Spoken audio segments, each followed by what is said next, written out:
Let's get more on this now. Jonathan Sacerdoti is the director of the Institute for Middle East and Democracy and is here with me now. Jonathan, good morning to you. Morning. We have been here before. Was crucial the last time, 4 years ago, was America's reaction. And the relationship between President Obama, just re-elected, and Benjamin Netanyahu is not supposed to be a good one. So how do we think America will view what's going on? Well, it's definitely interesting that the timing of this latest barrage of rockets coming out of the Gaza Strip, hitting southern Israel since Saturday night, has taken place so soon after the re-election of Barack Obama.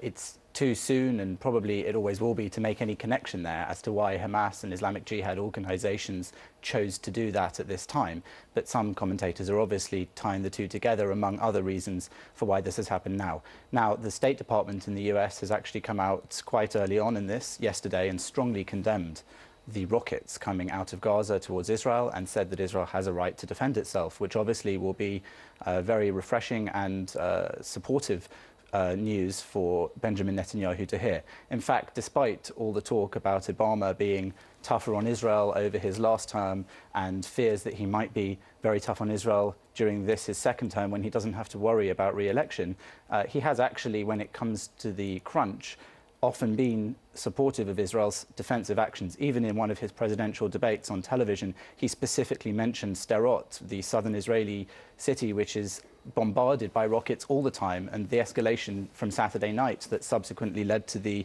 targeted killing yesterday was something that citizens of Sderot presumably were very worried about, and they will be pleased also for his newly declared support.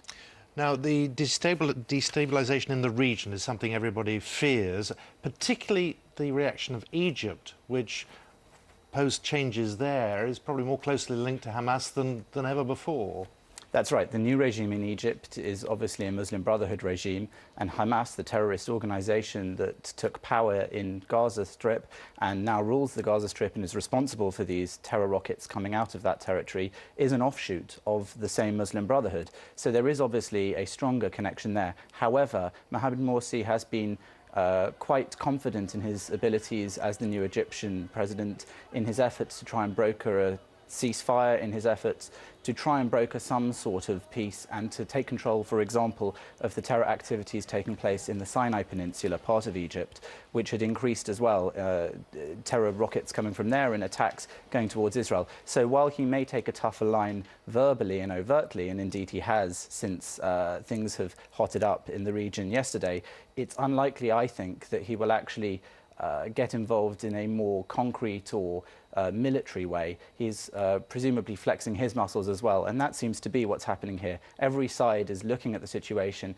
looking at the new terrain that the Middle East has and saying, we're still strong, we have these rockets, we have these capabilities to take out your terror leaders, we have this capability to broker a peace between the two of you.